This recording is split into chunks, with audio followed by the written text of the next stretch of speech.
PM e બસ સેવા scheme અને electrical બસો માટે ચાર્જિંગ સ્ટેશન બનાવવામાં આવ્યું છે. આ ઇલેક્ટ્રિક બસોનું ચાર્જિંગ થઈ શકે તે માટે આ સ્ટેશન જે બસ સ્ટેશન ચાર્જિંગ પોઈન્ટ બનાવવામાં આવ્યો છે ત્યાં વડોદરા શહેરના મ્યુનિસિપલ કમિશનર અરુણ મહેશ બાબુએ વિઝિટ કરી છે. સાથે જ અધિકારીઓ ઉપસ્થિત રહ્યા છે ત્યારે અધિકારીઓને પણ જરૂરી સૂચનો કર્યા છે.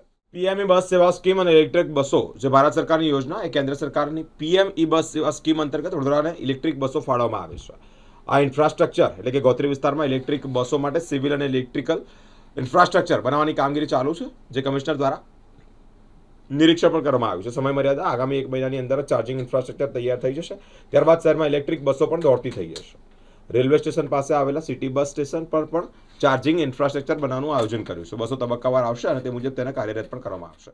આજે વડોદરા મહાનગરપાલિકા તરફથી જે ઇલેક્ટ્રિક મોબિલિટી ઉપર અમે જવાની જે તૈયારી છે તો ભારત સરકારના પીએમ ઈ બસ સ્કીમ છે. એ અંતર્ગત જે કામગીરીની સિવિલ ઇન્ફ્રાસ્ટ્રક્ચર જે બનાવવાની છે, આજે ગોત્રી વિસ્તારમાં જે સ્ટેશનની તૈયારી ચાલી રહી છે સિવિલ ઇન્ફ્રાસ્ટ્રક્ચર, એની કામની નિરીક્ષણમાં અમે આવ્યા છે. સાથે સાથે જે ઇલેક્ટ્રિકલ ઇન્ફ્રાસ્ટ્રક્ચર જે બનાવવાની છે એની પણ તૈયારી ચાલી રહ્યા છે. એટલે આજે સિટી એન્જિનિયર અને એમની ટીમ અને ઇલેક્ટ્રિક મોબિલિટીના ટીમને સાથે સિવિલ ટીમ, ઇલેક્ટ્રિકલ ટીમને સાથે અમે નિરીક્ષણમાં આવ્યા છે. આજથી લગભગ 1 મહિનાની અંદર આ બધું કામ ઇલેક્ટ્રિક ચાર્જિંગ ઇન્ફ્રાસ્ટ્રક્ચર બનશે ત્યારે સિટી ઇલેક્ટ્રિક બસીસ અમે રોલ આઉટ કરી શકાય એ બાબતની તૈયારીઓ છે. કારણ કે આ ભારત સરકારની સ્કીમ છે. દરેક મહાનગરોમાં, મોટા મહાનગરોમાં જે ફાસ્ટ ઇન્ફ્રાસ્ટ્રક્ચર કરે છે એમને ફાળવણી કરવા માટે જે પ્લાનિંગ છે. અહીંયા અને આપણે રેલવે સ્ટેશનની બાજુમાં જે આપણે સિટી બસ સ્ટેશન ત્યાં પણ એક ચાર્જિંગ ઇન્ફ્રાસ્ટ્રક્ચર આપણે બનાવવાના છે.